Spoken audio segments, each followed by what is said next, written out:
It's time now for County-Wide, a special presentation of Yavapai Broadcasting News. Join Paul David and Brad Miller as they talk with our community's leaders, newsmakers, and people in the know.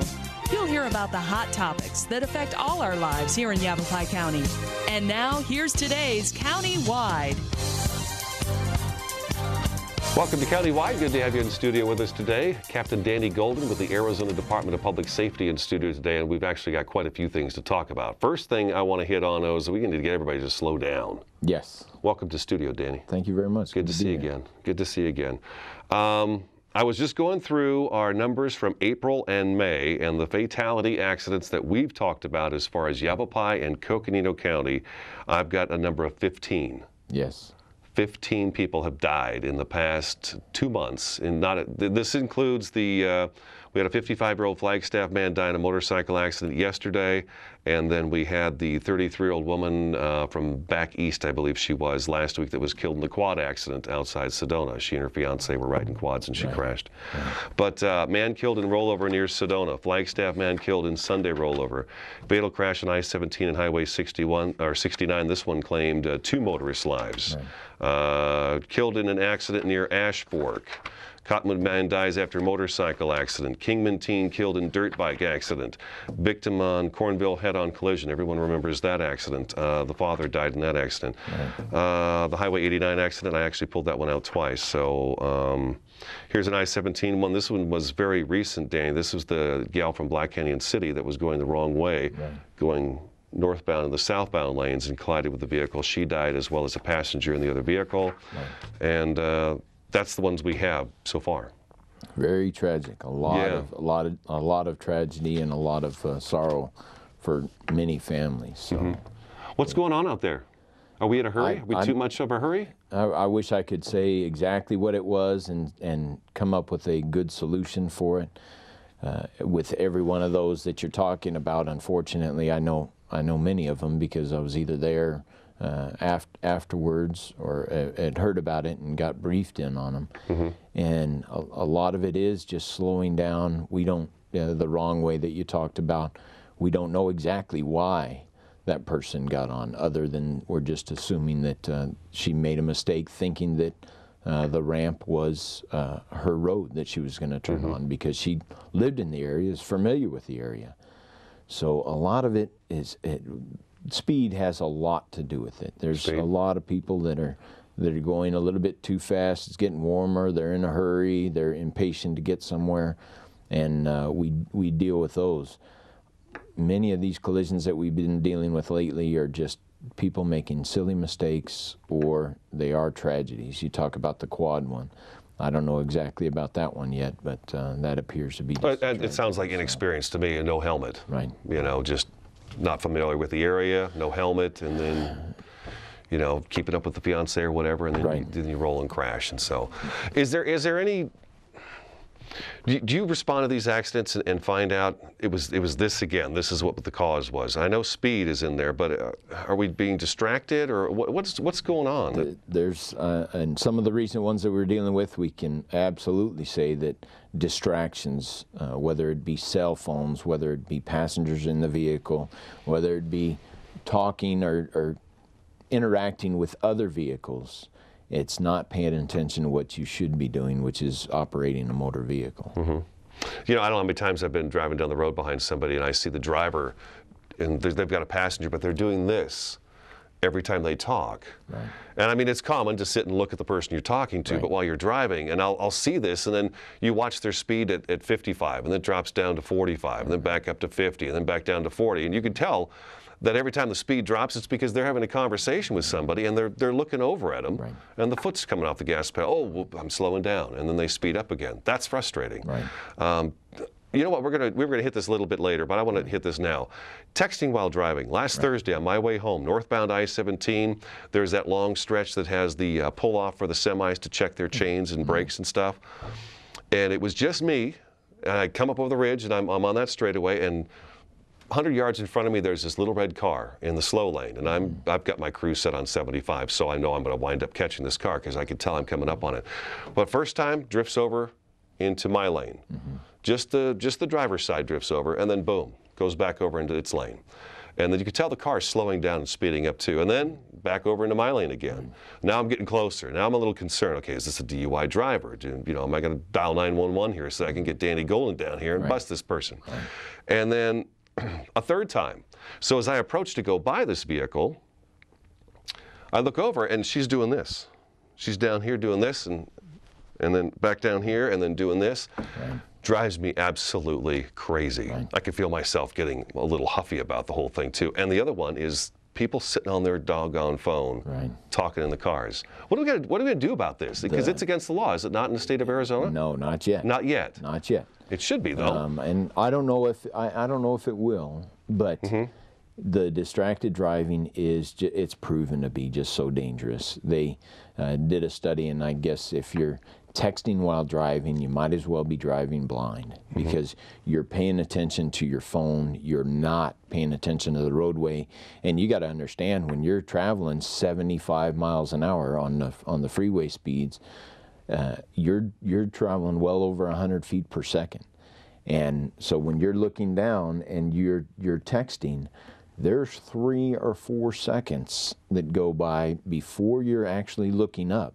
And if you're even just reading a text, looking down at that, oh my gosh, did they really just say that? Whatever the case may be. And you're not paying attention, you're driving. And you would be surprised how many calls that we get for impaired drivers. And so we launch an Arizona Highway Patrolman to try to intercept that driver. And we get there, they're stone cold sober, but we find out after interviewing them that they were texting. And we just had a collision, I believe it was a week and a half ago, where a young lady was coming northbound, and she didn't recall exactly what happened, but we did interview her and find out later she was texting. She went off the side of the road, panicked, overcorrected, and rolled onto the southbound side. How'd that end? Thankfully, she was just injured and not fatally injured, and the people that were coming southbound that all of a sudden had a vehicle being launched at them were able to avoid it. I think we talked about this last time you were in too, around this time last year, because we had all these fatal accidents happening. I mean, it seemed like it was 2, 3 a week, and it was like, let's get Danny in here and get people to slow down a little bit and think about what they're doing. But when you're doing these things on the road, and I'm causing an accident where somebody dies or I die, you got to come and look at that. We talked about this last year, and kind of explain to me, when you roll up on something like that, how do you guys deal with that? I mean, we've got you there, we've got paramedics there, fire departments there. They're all having to deal with now this dead person, and usually most of the time, these accidents could have been avoided. Yes, and it is horrible, because that means that myself or somebody has to go up to someone's house and knock on their door and tell them that someone's not coming home, and that's horrible. I don't wish that on anybody, and it's horrible to see. And when you start realizing that it was so preventable, that's what makes it even worse. That's got to be really frustrating. It would be for me. You try to get people to understand that, look, there is not, I love all the commercials that are out there right now saying those texts aren't worth it. It's not. You put the phone down, and it was something that I had to even train myself to do, to put it on Do Not Disturb, so it just comes in, only the calls come in, and get myself accustomed to getting a hands-free, even so my hands are still on the wheel. And a lot of people say, well, I've got my hand on the wheel, I can still talk. Yeah, but there's a reason that in driver training that they tell you have 2 hands, is so you're able to do all the proper maneuvering, and to try to do it with one hand. It works sometimes, but not always. We are distracted drivers. I mean, I've even caught myself driving down the road where I'm taking something out of the pocket driver's seat. I've got lunch going on my way home, and you're messing with the radio. So yeah, it's like this little house that you're sitting in, and you're driving it down the road. So. I green lighted my kids. I said, if you see me pick up my phone to try to text, you throw something. I tell them don't throw it, but say, Dad, knock it off. And it's amazing how perceptive kids are. And it reminds you that, oh my goodness, you know, not only is it me, it's everybody that's in my vehicle and everybody that's outside. So, oh, well, you know, it affects everybody else, because if you go left of center and take someone out head on, you're affecting that whole group over there, much less your family and everybody else that you're responsible for in your vehicle. Not to mention, your kids probably love busting you, huh? Yes, they do. Yeah, I bet they do. All right, we're going to take a break. Arizona Department of Public Safety Captain Danny Golden in studio today. I'm Paul David. This is Countywide. We'll be back in just a couple minutes.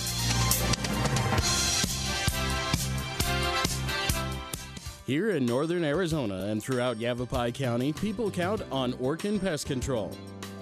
With over 100 years of combined experience, nobody knows how to protect your home or your business from harmful or annoying pests like the Orkin Man.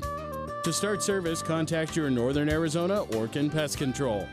In the Verde Valley, call 567-5100 or Orkin Pest Control in the Prescott area at 775-8772.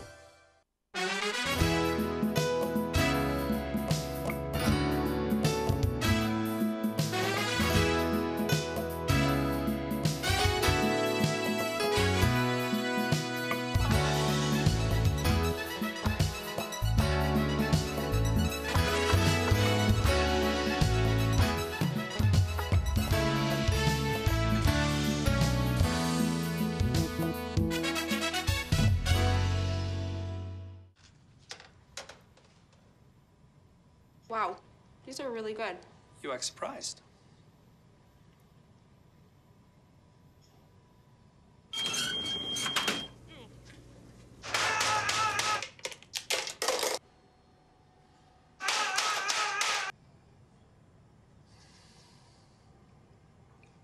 Practice makes perfect. You don't have to be perfect to be a perfect parent. There are thousands of teens in foster care who don't need perfection. They need you. So, I got this new family. And I don't know what it is about this one, but she can't seem to put down that toy all day long. Tap, tap, tap, tap. Oh, and she even talks to it. She talks to that more than she talks to him. What's up, bro? Nice shirt.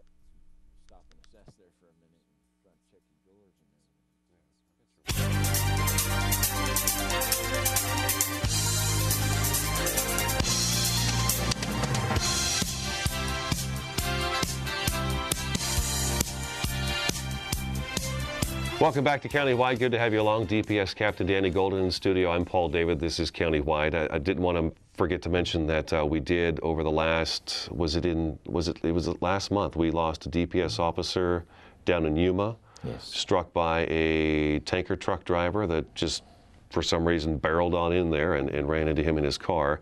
We lost a Phoenix police officer on the side of I-17 that had stopped a driver, suspicion of DUI, and was hit by a DUI driver and killed, alleged DUI driver. And then we had a paramedic down in Phoenix too, or a firefighter that was crushed between a couple of vehicles. So we've had some really tragic accidents. Real quick, let's hit Move Over Mondays. Yes. I was driving home yesterday, and there were some cars parked on the side of the road, and I was driving along, and I'm moving over because I mean I've been on the side of the road changing a tire, and it's nerve-wracking to have you could feel that wind, that air going by as the vehicles come by, and you got a car up on a crappy little jack anyways, and you got all that to worry about. So how did the Move Over Mondays go? They went think well. The message is getting across? I do. Yeah. Because a lot of the collision scenes that when we're at investigating, we see a lot of people trying to get over, and I think the message is getting out. It's working some. There's still many others that don't understand exactly what it is. I was one of them this morning already. So let me tell you what my confusion was and then set me straight. Now, I was driving past a vehicle, and I could tell when I got closer it had the orange sticker on it, but it was on the side of the road, so I pulled over. There was a guy that had a flat tire in his boat trailer, and he was changing it.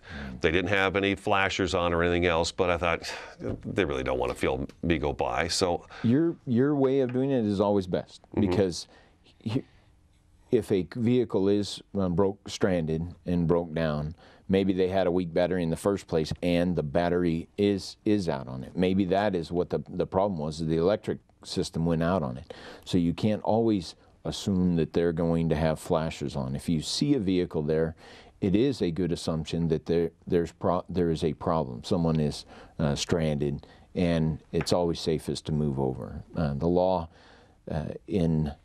when you're coming towards a collision scene, a lot of times what happens is everybody else get over left because of the roadway blockage and the backup. We'll try to get both lanes open, and that's where it is permissible for you to go through the scene safely, and you're not required to move over when there's vehicles that are there. Mm-hmm. It creates a further backup. But the word is getting out. There's a lot of people that understand it, and the aggressive enforcement does work. I thought it's kind of odd because as I was a kid, I remember my parents always moving over like that, and I thought it was just kind of a common courtesy thing. So maybe we've lost some of that common courtesy, and we're trying to regain that back. Yeah, as a young highway patrolman, I think trucks used to try to get my smoky cover to come off my head. They would go by so fast. Oh wow! And that's scary in itself. But yeah, I have seen the same thing. And when I was taught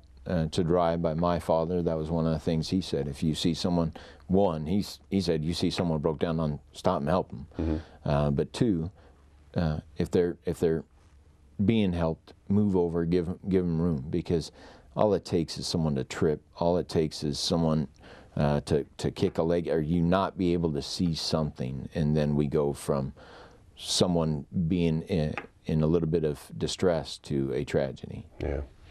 Click it or ticket. That was just a couple weeks back, right. Already a couple weeks back, I should say.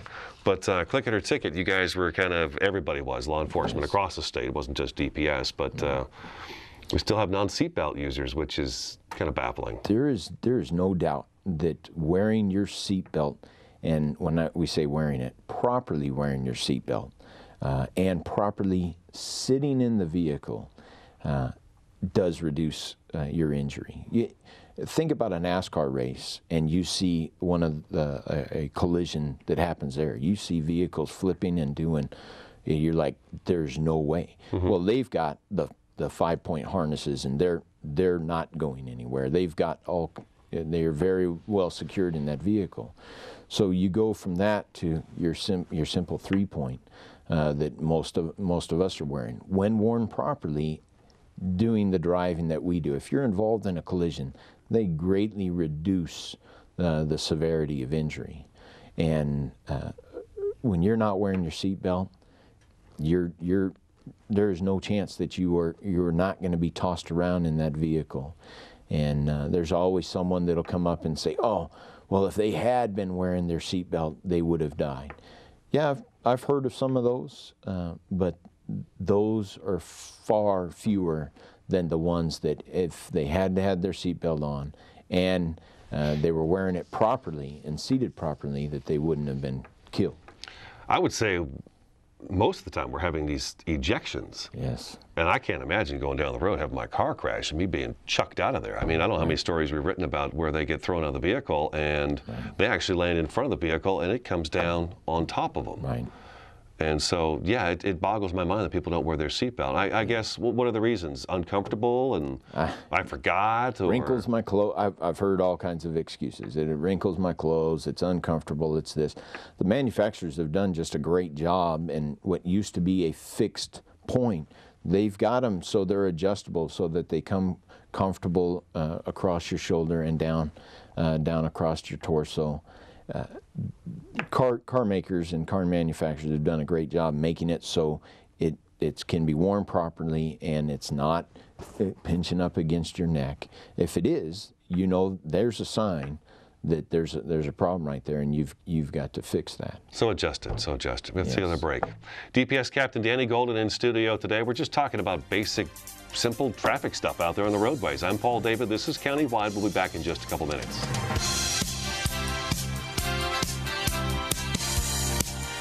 Here in northern Arizona and throughout Yavapai County, people count on Orkin Pest Control.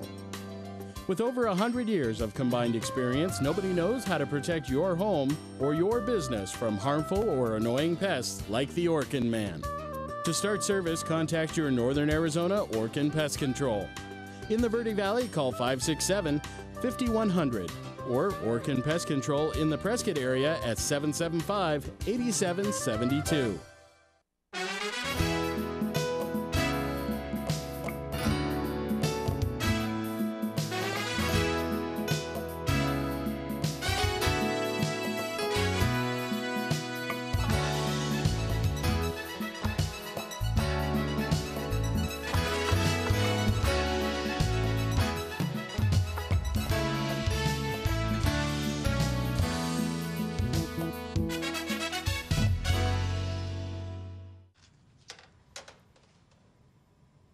Wow, these are really good.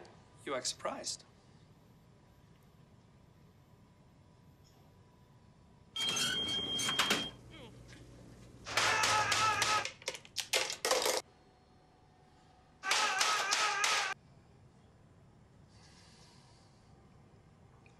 Practice makes perfect. You don't have to be perfect to be a perfect parent. There are thousands of teens in foster care who don't need perfection. They need you.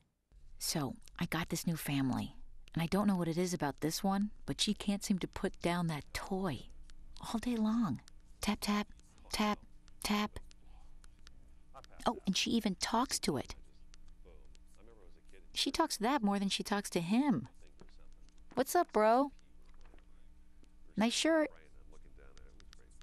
Who's she talking to? Her mom? She talks to her mom a lot.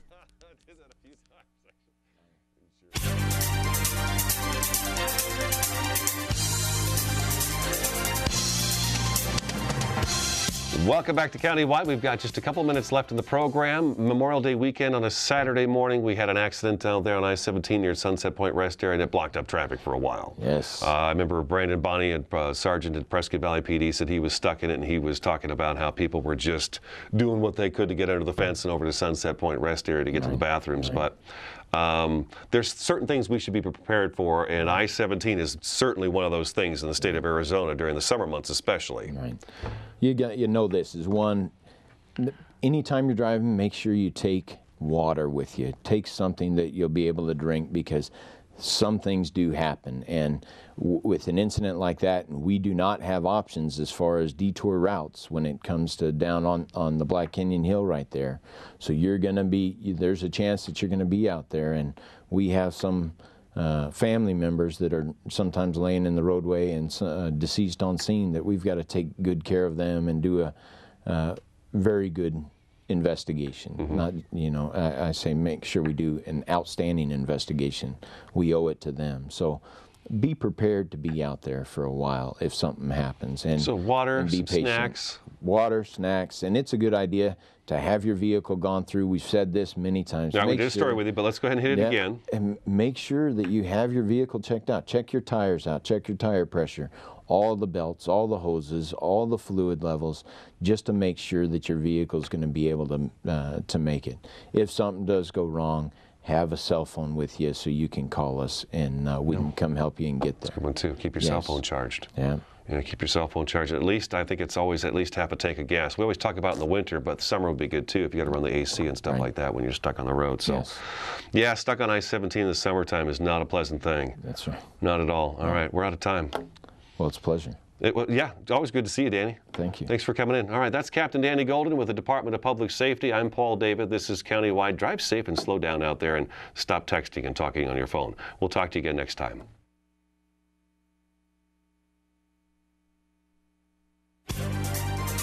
This has been Countywide, a special presentation of Yavapai Broadcasting News. Listen in each Tuesday and Thursday as we tackle the hot topics and talk to the decision makers across Yavapai County. That's Countywide with Brad Miller and Paul David each Tuesday and Thursday on this Yavapai Broadcasting station.